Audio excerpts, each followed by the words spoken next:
नमस्कार, आप सभी का स्वागत है तिवारी एकेडमी में। आज हम बात करेंगे कक्षा 7 के लिए अध्याय 4 की गणित की पाठ्यपुस्तक के अंतर्गत आने वाले, जिसका शीर्षक है सरल समीकरण। और इसमें हम आज बच्चों बात करेंगे प्रश्नावली 4.2 की। मुझे उम्मीद है कि प्रश्नावली 4.1 पर बना हुआ वीडियो आपने ज़रूर देखा होगा। प्रश्न क्रमांक 1 हमारे सामने दिया है कि पहले चर को पृथक करने वाला चरण बताइए और फिर समीकरण को हल कीजिए। ठीक है, अब बच्चों ये चरण क्या है पहले इसको समझ लीजिए। देखिए, मैं आपको एक बात बताता हूँ कि हमें एक चर राशि दी हुई है, उसके साथ कोई अंक दिया हुआ है और बराबर से हमें दिया हुआ है, मान लीजिए कोई कोई संख्या दी हुई है। ठीक है, 0, 1, 2, 3 कुछ भी दिया है। अब हमें क्या करना होता है बच्चों, इस चर का मान निकालना होता है, यानी x का मान हमें इसमें निकालना है।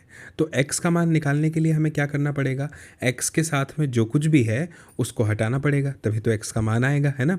तो कैसे हटाएंगे आप मुझे बताइए। इसके दो तरीके हैं। पहला तरीका जो है बच्चों वो ये है कि x ऋण 7 हमें दिया है, बराबर 3 दिया है, तो हम क्या करें कि पक्षांतर कर दें, और ये 3 है और ये जो 7 है ऋण 7, ये पक्षांतर करने पर इधर आ जाए तो ऋण का एक काय में हो जाएगा, धन में हो जाएगा, और x का मान आ जाएगा 10। एक तो ये तरीका है बच्चों। दूसरा तरीका ये है कि हम क्या करें ना, कि हमें दिया था x ऋण 7 बराबर से 3, तो हमें ये करना है कि दोनों पक्षों में, अब x के पास से हमें किसको हटाना है, ऋण 7 को। तो ऋण 7 कब हटेगा, जब हम x के साथ जो मान दिया है उसको हटाने के लिए क्या करना पड़ेगा, ऋण 7 को हटाने के लिए हमें इसमें जोड़ देना पड़ेगा धन 7। जब धन 7 जोड़ देंगे तो क्या हो जाएगा, दोनों पक्षों में धन 7 जोड़ने पर, है ना, 7 जोड़ने पर तो क्या होगा, x ऋण 7 तो पहले से था, धन 7 और हो गया। फिर दोनों पक्षों में जोड़ना पड़ेगा तो 3 में भी 7 जुड़ जाएगा। तो अब क्या होगा, ये धन 7 से ऋण 7 कट जाएगा और x बराबर से बचेगा 7 और 3 10। तो इस तरह ये दो तरीके हैं। ठीक है, तो हम एक काम करते हैं, ये वाला जो तरीका है वो आज हम लेके चलेंगे और ये जो प्रश्न 1 में जितने प्रश्न दिए हैं इनको हल करेंगे। ठीक है, तो मैं भी आपके सामने से मिटा देता हूँ ताकि हम प्रश्नों को हल कर पाएँ। और सबसे पहले पहला प्रश्न क्या दिया है, ए नंबर का है, दिया हुआ है x ऋण 1 बराबर 0। अब मैं जैसे कर रहा हूँ स्टेप बाय स्टेप ऐसे ही कीजिएगा। ठीक है, क्या करेंगे आप इसमें, यहाँ पे आपको ये करना है x ऋण 1 धन 1 बराबर 0 धन 1 लिखेंगे आप, और यहाँ पे आपको ब्रैकेट में लिखना पड़ेगा बच्चों जो आपने किया है, दोनों पक्षों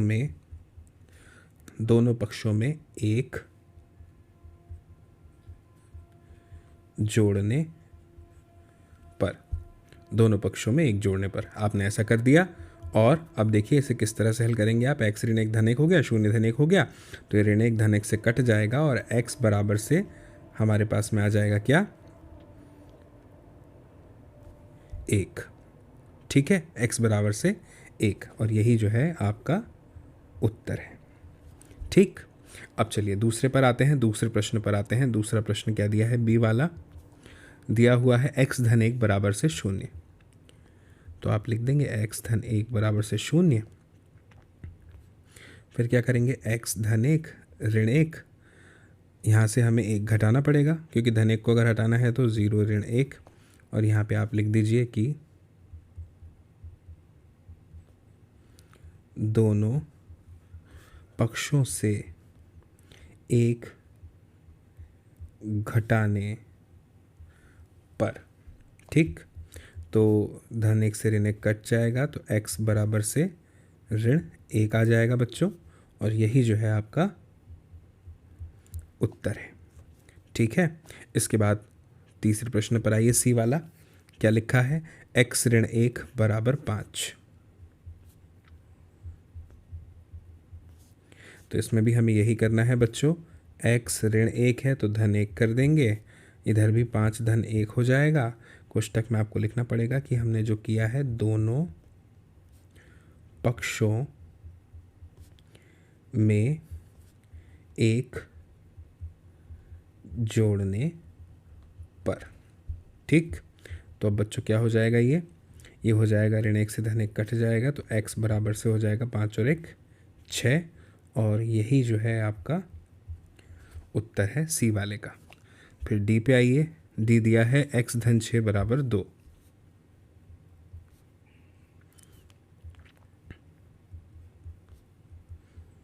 x धन 6 बराबर 2 दिया है बच्चों। अब आपको कुछ नहीं करना है, x धन 6 था तो इसमें ऋण 6 कर देंगे आप, ये 2 में भी हो जाएगा ऋण 6। और कोष्टक में आप कारण जो किया है वो लिख दीजिए कि दोनों पक्षों से 6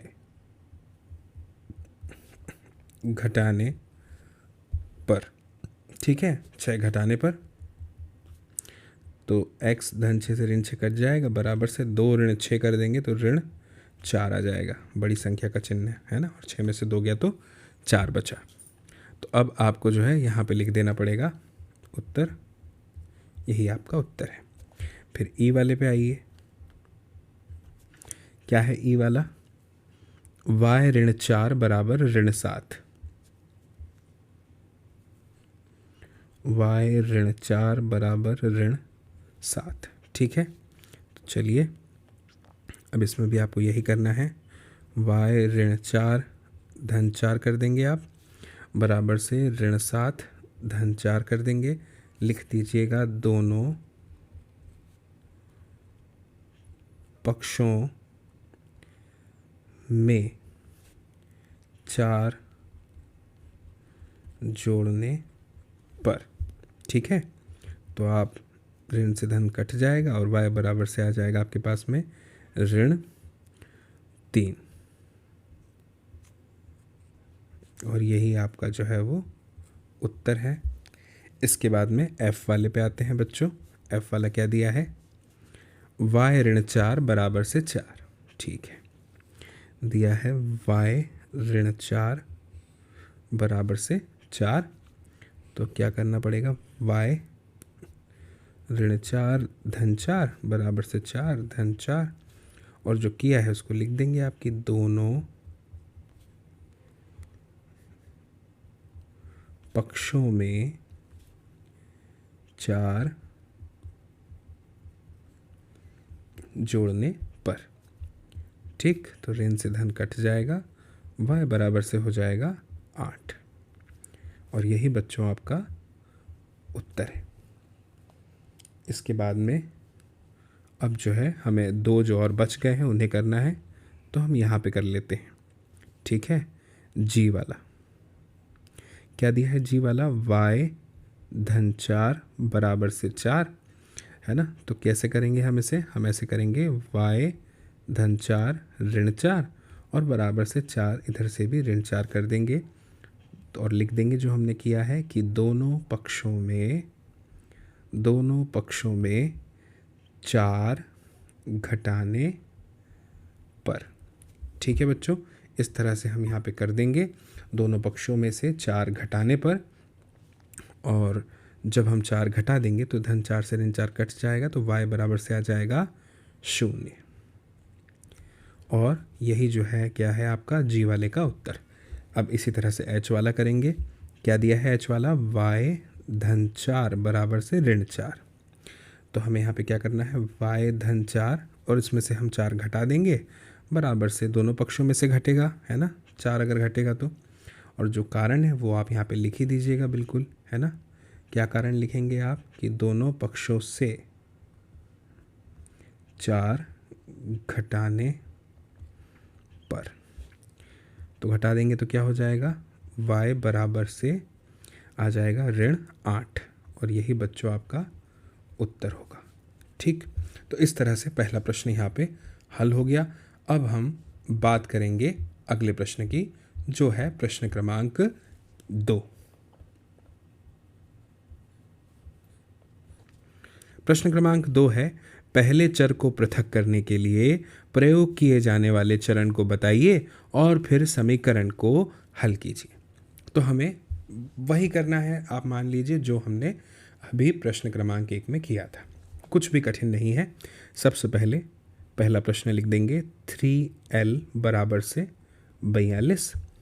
अच्छा, अब आप मुझे बताइए, अगर 3l बराबर से 42 है तो हमें l के पास से 3 हटाना है, तो 3 काय में है, l के गुणे में है, 3l लिखा है ना, मतलब 3 जो है वो l के गुणे में है, और अगर कोई संख्या गुणे में हो, उसे हटाना हो, तो जो संख्या गुणे में होती है उसी संख्या से भाग दे देना होता है। तो 3l बटे 3 लिख देंगे यहाँ पे, क्योंकि 3 से ही भाग देना होगा एल के साथ 3 को हटाने के लिए, और दोनों पक्षों में होगा, इसलिए 42/3 हो जाएगा। जो आपने किया है वो आप यहाँ पे लिख भी दीजिए। क्या लिखेंगे आप कि दोनों पक्षों से 3 का, से नहीं आएगा, को आएगा, दोनों पक्षों को 3 से भाग देने पर। ठीक है, ऐसा आप यहाँ पे लिख भी दीजिए। अब बताइए 3 से 3 कट गया तो एल बचा, और 42 जो है क्या वो 3 के पहाड़े में आता है? तो आता है, बिल्कुल आता है। 3 एकम 3, फिर 3 एकम 3 और 3 चौको 12, यानी 14 दिया 42 होता है। तो एल बराबर से कितना आ गया? 14 आ गया, और यही बच्चों आपका उत्तर है। इसके बाद में बी वाले प्रश्न पर आइए। क्या दिया है? b/2 बराबर से 6। अब देखिए ध्यान दीजिएगा यहाँ पे कि b के बटे में 2 है, यानी b के अपॉन में 2 है, 2 से b को भाग दिया गया है। तो अगर कोई संख्या से भाग दिया गया है, उसे हटाना है तो उस संख्या का गुणा करना पड़ेगा। तो b/2 गुणा 2 कर देंगे, दोनों पक्षों में होगा तो 6 गुणा भी 2 हो जाएगा। और जो आपने किया है वो लिख भी दीजिए कि दोनों पक्षों में 2 से गुणा करने पर, इस तरह से। तो ये 2 से 2 कट गया, तो बचा क्या? b बराबर 6 दूनी 12। और बच्चों यही जो है आपका क्या है? उत्तर है ना? कितने सरल प्रश्न। अब सी वाला क्या है? p/7 बराबर 4। p/7 बराबर 4। तो अब आपको यहाँ पे क्या करना पड़ेगा? 7 से भाग दिया है तो 7 से गुणा करना पड़ेगा, तभी तो जो है p अकेला बचेगा। तो p/7 गुणा 7 कर दीजिए, बराबर 4 गुणा 7 कर दीजिए, और कोष्टक में लिख दीजिए दोनों पक्षों में 7 से गुणा करने पर। जब आप दोनों पक्षों में 7 से गुणा कर देंगे तो क्या होगा बच्चों? 7 से 7 कट जाएगा और p बराबर से आ जाएगा 28। ठीक है, p बराबर से क्या आ जाएगा? 28 आ जाएगा, और यही जो है आपका बच्चों उत्तर होगा। ठीक है, तो ये सी वाला भी हो गया। अब डी वाले पे आते हैं। डी वाला क्या है? 4x बराबर से 25, 4x बराबर से 25, 4x बराबर से 25। ठीक है, अब बताइए 4 जो है वो x के गुणे में है, तो हमें 4 से भाग देना पड़ेगा, है ना? 4 जो है वो x के गुणे में है, तो 4 से भाग देना पड़ेगा। तो 4x/4 बराबर 25/4, 25 में भी 4 का भाग जाएगा। तो अब आपको यहाँ पे क्या लिखना पड़ेगा? यहाँ पे लिखना पड़ेगा कि दोनों पक्षों में 4 से भाग देने पर। स्पष्ट है? दोनों पक्षों में 4 से भाग देने पर। तो 4 से 4 कट गया, तो x बराबर से आ गया 25/4। ये आपका उत्तर हो गया। अब ई वाले पे आइए। ई वाला क्या है? 8y बराबर से 36, 8y बराबर से 36, ये हमारा प्रश्न है।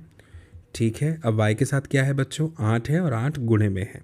तो 8 को हटाने के लिए y के साथ जो दिया हुआ है हमें 8 से भाग देना पड़ेगा, और दोनों पक्षों में ही ऐसा करना पड़ेगा। ठीक है, जो किया है उसको लिखना भी होता है, तो लिख दीजिए दोनों पक्षों में 8 से भाग देने पर, इस तरह से लिख दीजिए। और अब देखिए 8 से 8 कट जाएगा, और 4 दूनी 8, 4 नम 36। तो y का जो मान है वो आ जाएगा 9/2, और यही जो है आपका उत्तर है बच्चों।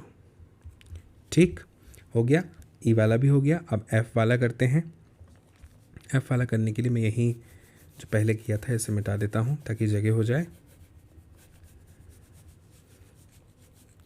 एफ वाला क्या दिया है? z/3 बराबर 5/4। अब क्या करना पड़ेगा हमें? z में 3 से भाग दिया हुआ है, तो हमें 3 का गुणा करना पड़ेगा, तभी तो जो भाग दिया वाला 3 है वो कट जाएगा और z बचेगा हमारे पास। गुणा 3 जो किया है वो आप यहाँ पे लिख भी दीजिए। दोनों पक्षों में 3 से गुणा करने पर। ठीक, तो 3 से 3 कट जाएगा तो z बराबर से आ जाएगा 5 तिया 15/4। और ये जो 15/4 है यही क्या है, हमारे z का मान है, यानी यही हमारा उत्तर है। इसके बाद में आइए f के बाद में g पर, है ना। g का मान क्या दिया हुआ है, a, g के लिए जो प्रश्न है a/5 बराबर 7/15, ये प्रश्न है। अब इसको देखिए आप किस तरह से हल करेंगे। a के बटे में 5 है, यानी a में 5 से भाग दिया गया है, और जब 5 से भाग दिया गया है तो हमें क्या करना पड़ेगा, 5 से गुणा करना पड़ेगा, तभी तो जो भागित वाला 5 है वो कटेगा। तो a/5 गुणा 5 और 7/15 भी गुणा 5। यहाँ पे लिख दीजिए दोनों पक्षों में 5 से गुणा करने पर, दोनों पक्षों में 5 से गुणा करने पर। अब देखिए ये 5 से 5 कट गया और ये 5 एकम 5, 5 तिया 15, तो क्या हुआ, a बराबर से 7/3, और यही आपका उत्तर है। ठीक है, इसके बाद में अब अगले प्रश्न पे आते हैं। जी के बाद में h वाला दिया है, क्या दिया है, h 20t बराबर से -10, है ना, 20t बराबर से -10 दिया हुआ है। ठीक है, 20t बराबर से -10 दिया है, तो t गुणे में है तो भाग देना पड़ेगा 20 का, -10/20 लिखना पड़ेगा दोनों पक्षों में 20 से भाग देने पर। तो क्या होगा, 20 से 20 कट जाएगा, t बराबर से -10 एकम 10, 10 दूनी 20, यानी -1/2। तो ये जो है बच्चों ऋण 1/2, ये इसमें आपका उत्तर हो जाएगा। और कोई प्रश्न दिया है क्या इसमें, नहीं दिया। अब अगले प्रश्न पर आते हैं। अगला प्रश्न जो है हमारा प्रश्न क्रमांक 2 के बाद प्रश्न क्रमांक 3 है। यहाँ पे कहा है चर को पृथक करने के लिए जो आप चरण प्रयोग करेंगे उसे बताइए और फिर समीकरण को हल कीजिए। ठीक है, तो चर को प्रयोग करने के लिए समीकरण बताना है और हल भी करना है। ठीक है, तो कैसे हल करेंगे देखिए मैं बताता हूँ। सबसे पहले a वाला लीजिए और देखिए कि क्या लिखा है। लिखा है 3n-2 बराबर से 46। क्या मैं सही कह रहा हूँ, यही लिखा है। तो ठीक है, अब देखिए आप ना यहाँ पे चरण लिख दीजिए पहले। सबसे पहले तो यहाँ पे आएगा चरण 1। चरण 1 में क्या करेंगे हम, सबसे पहले तो ये जो ऋण 2 है ना 3n के साथ में, इसको अलग करेंगे। तो इसको अलग करने के लिए क्या करना पड़ेगा, हमें ये करना पड़ेगा 3n ऋण 2 था तो -2 कर देंगे, और ये हमें दोनों पक्ष में करना पड़ेगा 46 - 2। और यहाँ पे लिख दीजिए, क्या लिखेंगे, दोनों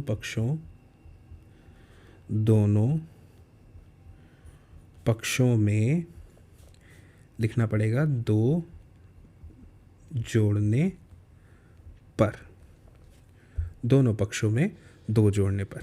ठीक है, तो क्या होगा, ये ऋण 2 से -2 कट गया, और अब जो हमारे पास में बचा वो क्या बचा बच्चों, अब हमारे पास में बचा 3n बराबर से 46 - 2, यानी कितना हो जाएगा 48। ठीक, अब दूसरे चरण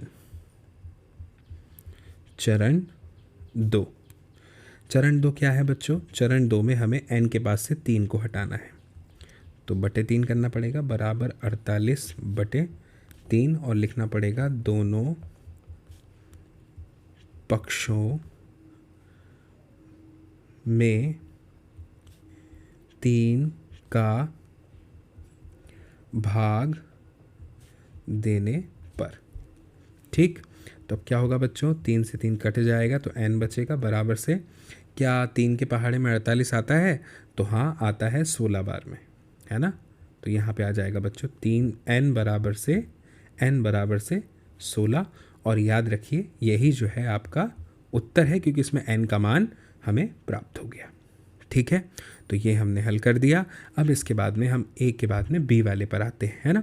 बी वाला भी मैं यही हल कर देता हूँ आपके सामने, ताकि आपको कठिनाई ना हो समझने में।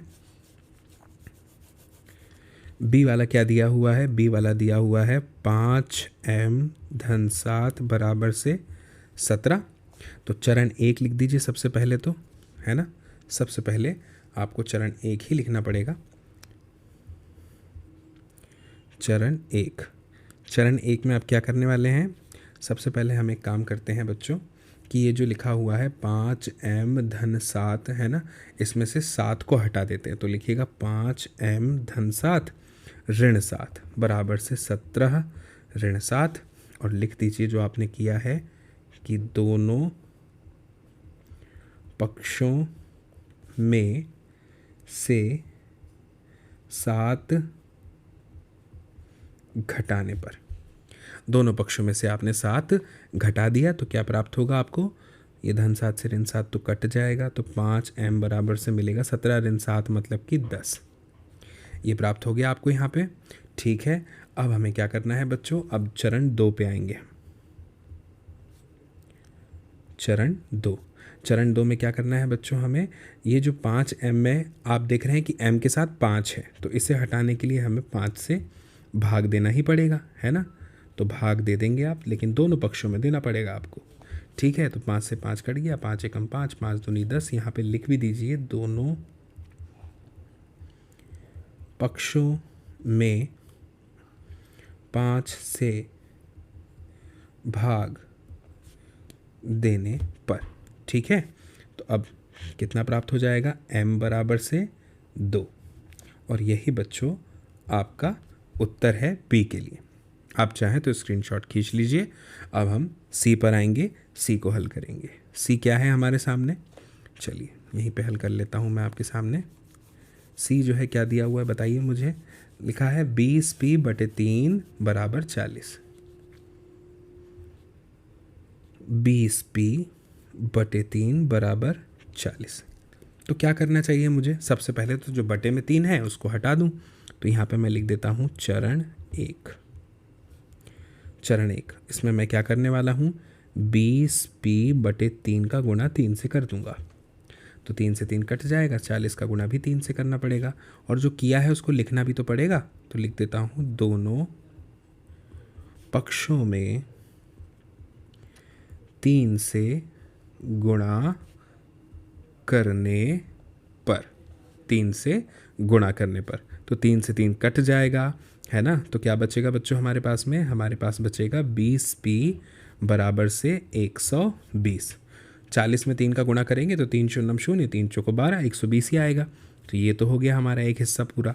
अब चरण 2 में क्या करेंगे? p के साथ जो b है इसे भी हटा देंगे, है ना। 20 है जो, तो कैसे हटाएंगे? यहाँ लिख देंगे चरण 2।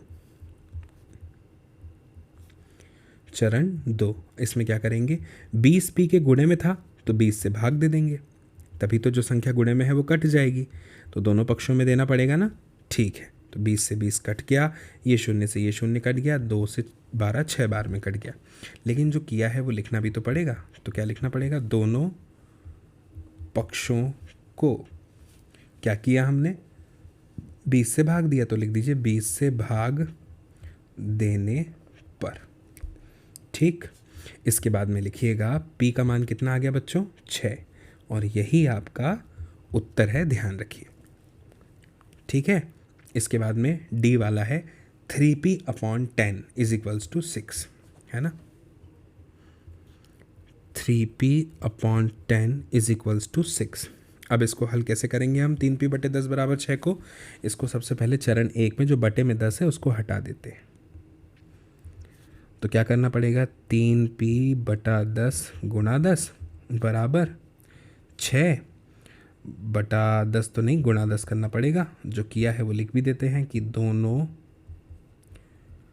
पक्षों में 10 का गुणा करने पर। ठीक है, अब देखिए बच्चों कैसे करेंगे हम? 10 से 10 कट जाएगा, तो 3p बराबर होगा 6 60। सही कहा ना मैंने?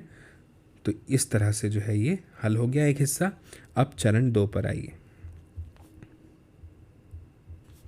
चरण 2। बताइए चरण 2 में क्या करना पड़ेगा बच्चों? हमें चरण 2 में p के पास से जो 3 है उसके गुणे में उसे हटाना है। तो क्या करना पड़ेगा बताइए? 3 से भाग देना पड़ेगा ना, तो 60 बटे भी 3 हो जाएगा। और लिख भी देंगे यहाँ पे कि दोनों पक्षों को 3 से भाग देने पर, दोनों पक्षों को 3 से भाग देने पर, तो 3 से 3 तो कट गया और 60 कितने बार में कट जाएगा? 2, यानी 20 आ जाएगा। तो लिख दीजिए p का मान कितना है? 20। और यही आपका क्या है बच्चों? उत्तर है ना? तो ये हमने कर लिया तीसरा प्रश्न यहाँ पे पूरा पूरा हल। अब क्या करें? अब आगे बढ़ते हैं बच्चों, और आगे बढ़ते हुए बात करते हैं चौथे प्रश्न की। ये है हमारा चौथा प्रश्न। क्या दिया है? निम्नलिखित समीकरणों को हल कीजिए। ठीक है, जैसे अभी प्रश्न क्रमांक 3 में हमने किया था ना बच्चों, बस उसी तरह से हमें जो है प्रश्न क्रमांक 4 में भी करना है। ठीक है, तो बिल्कुल आप परेशान मत होइए, बहुत ही आसान है ये प्रश्नावली। देखिए कैसे हल करते हैं हम इसको एक एक करके। सबसे पहले ए नंबर का प्रश्न क्या लिखा है? 10p बराबर से 100। अब हल करने के लिए क्या करना पड़ेगा बच्चों? आप बताइए। 10p लिखा है मतलब p के गुणे में कितना है? 10 है। तो 10 को हटाने के लिए जो p के गुणे में है 10 से भाग देना पड़ेगा। लेकिन हम जानते हैं कि हम 10 से भाग सिर्फ एक पक्ष में नहीं दे सकते, हमें दोनों पक्षों में देना पड़ेगा। सही कहा ना मैंने? तो हम क्या करेंगे? 10p बटे 10 लिख देंगे बराबर 100 के बटे में भी 10 लिख देंगे, क्योंकि हम 10 से भाग दे रहे हैं दोनों पक्षों में। और यहाँ लिख भी देंगे कि दोनों पक्षों को 10 से भाग देने पर। अब क्या होगा बच्चों बताइए? 10 से 10 कट जाएगा, एक शून्य से एक शून्य कट जाएगा, p का मान आ जाएगा 10। और यही हमारा इस समीकरण का हल है, उत्तर है। ठीक हो गया हल हमारा। ठीक है ए वाला। अब हम बी वाले पे आते हैं। बी वाला क्या दिया है बताइए? 10p धन 10 बराबर से 100। ठीक है भाई, अब हम इसे भी हल कर देते हैं। अभी कैसे हल करेंगे?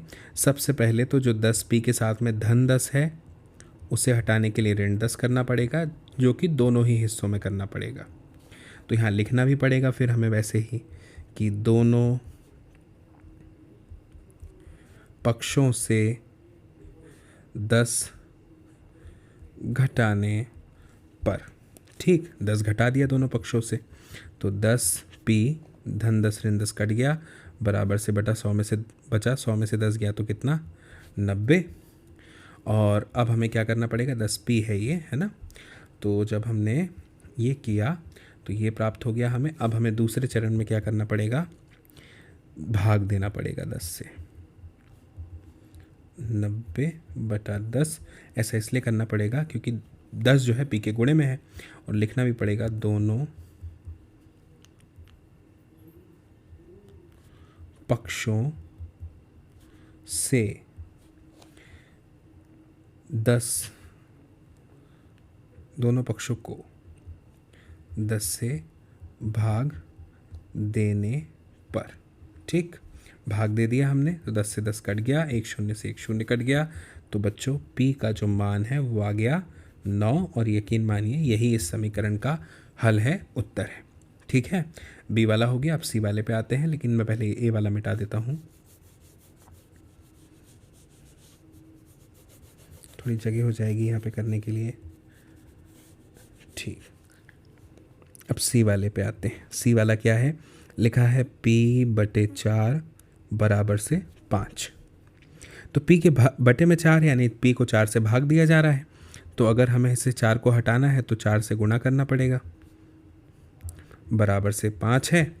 तो इसका भी गुणा 4 से करना ही पड़ेगा। और लिख भी देना पड़ेगा यहाँ पे हमें कि दोनों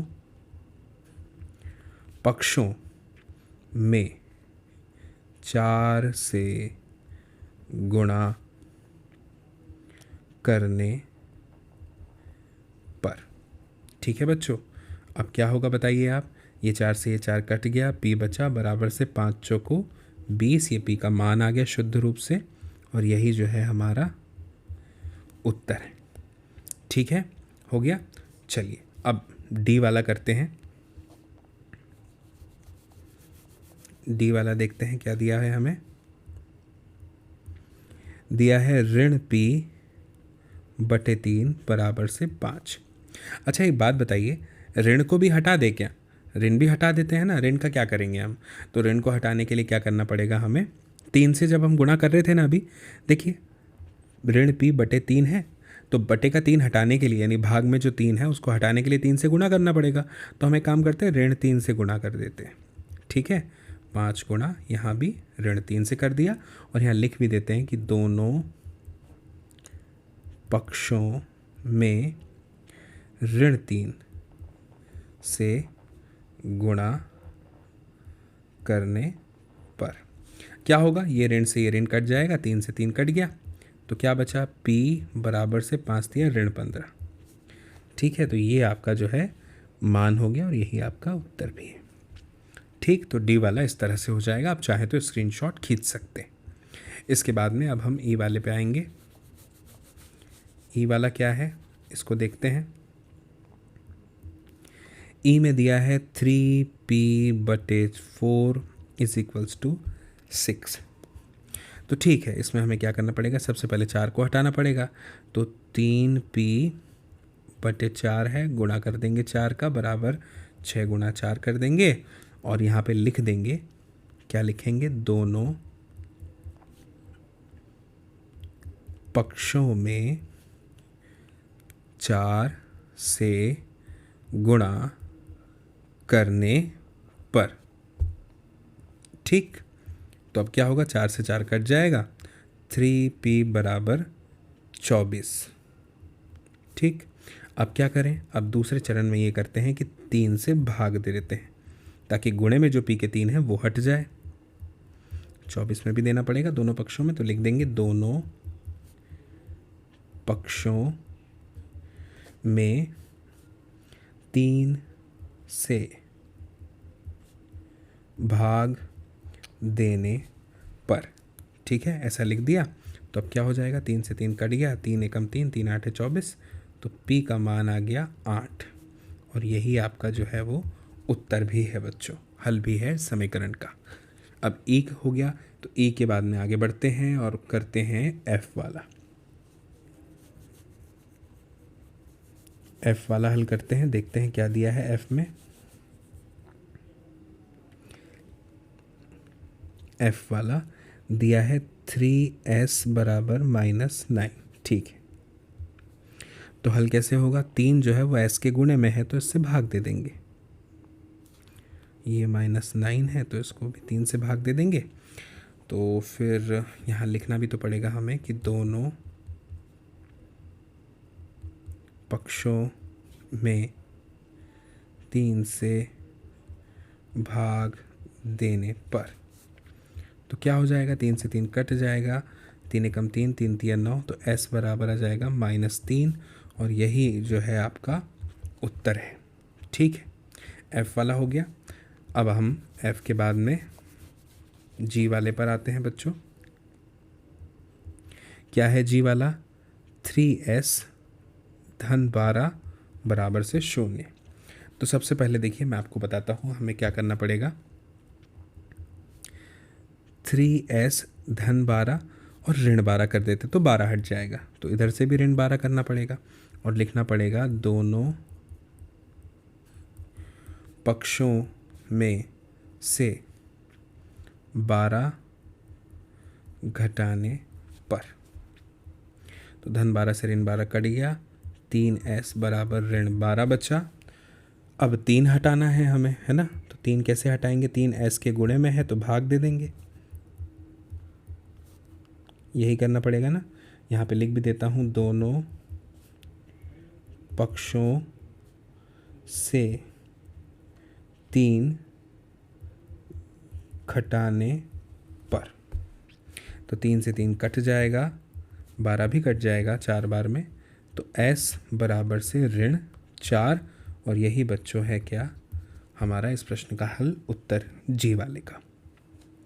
अब जी वाला हो गया, तो अब हम आ जाते हैं एच वाले पर और h वाले को कैसे हल करेंगे देखिए मैं आपको बताता हूँ।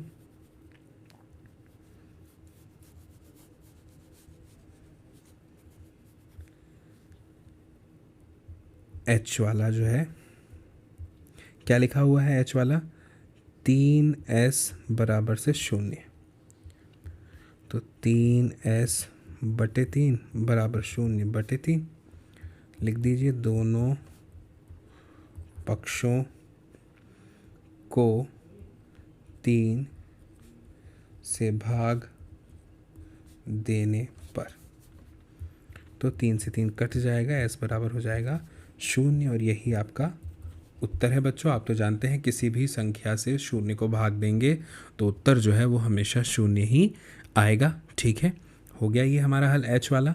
अब h के बाद में आते हैं बच्चों हम i वाले पे, यानी 90 वाले पे।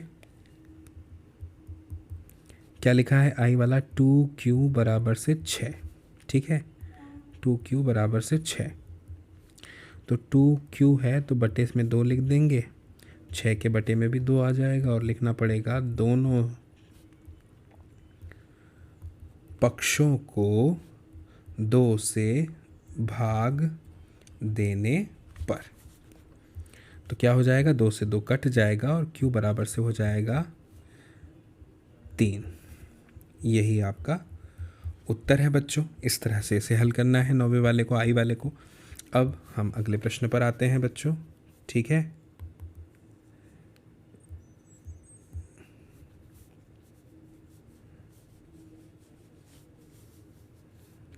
अगले प्रश्न पर आते हैं अब हम।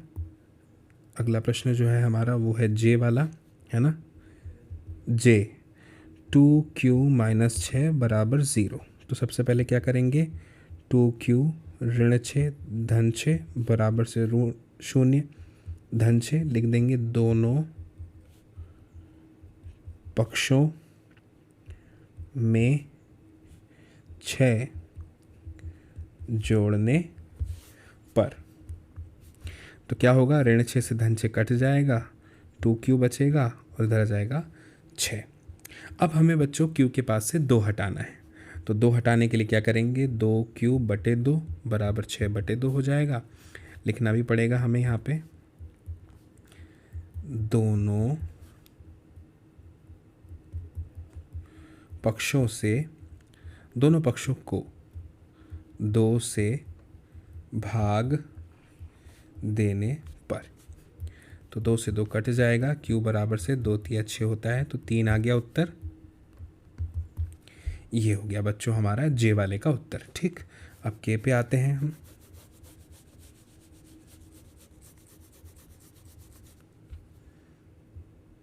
के वाला क्या है, 2q धन 6 बराबर 0, तो लिख देंगे 2q बराबर 0 ऋण 6, 1 मिनट, धन 6 ऋण 6 बराबर 0 ऋण 6। क्या होगा, धन 6 को पहले हटाना है तो दोनों पक्षों में 6 को घटाना पड़ेगा, तो लिख दीजिए दोनों पक्षों से 6 घटाने पर, है ना बच्चों। तो क्या होगा, 2q 6 से 6 कट गया बराबर से ऋण 6 बचा। लेकिन अभी यहाँ पे बात ख़त्म नहीं हुई बच्चों, q के गुणे में 2 है अभी, तो 2 को हटाना है, अगर गुणे में है तो 2 से भाग देना पड़ेगा, तो दोनों पक्षों में ही भाग जाएगा, एक में तो जाएगा नहीं, तो इसलिए लिख देते हैं बच्चों, दोनों पक्षों से 2 का भाग देने पर, तो 2 से 2 कट गया, 2 एकम 2, 2 तिया 6, तो q का मान आ गया बच्चों कितना, ऋण 3, और यही जो है हमारा के वाले का क्या है बच्चों, हल है, उत्तर है इस समीकरण का। अब इसके बाद में बचा हुआ है के के बाद l, तो चलिए l को भी हल कर लेते हैं। l वाले को हल कर लेते हैं बच्चों। क्या है l वाला, दिया हुआ है 2q धन 6 बराबर से 12, यही दिया है ना।